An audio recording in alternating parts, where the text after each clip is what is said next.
and we'll get started with our artwork.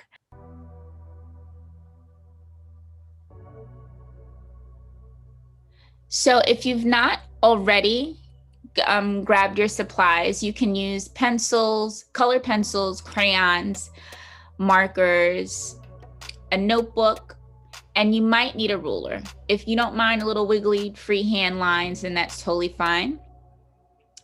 But just go ahead and grab those supplies if you've not gotten them already.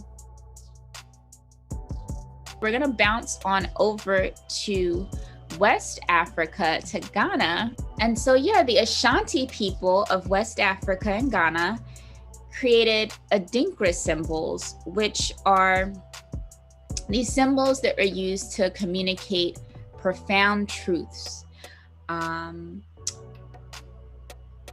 There's over 100 of them. We're just going to focus on 5, but these are very powerful symbols that were used to communicate mantras and ways of living, tradition, faith, culture.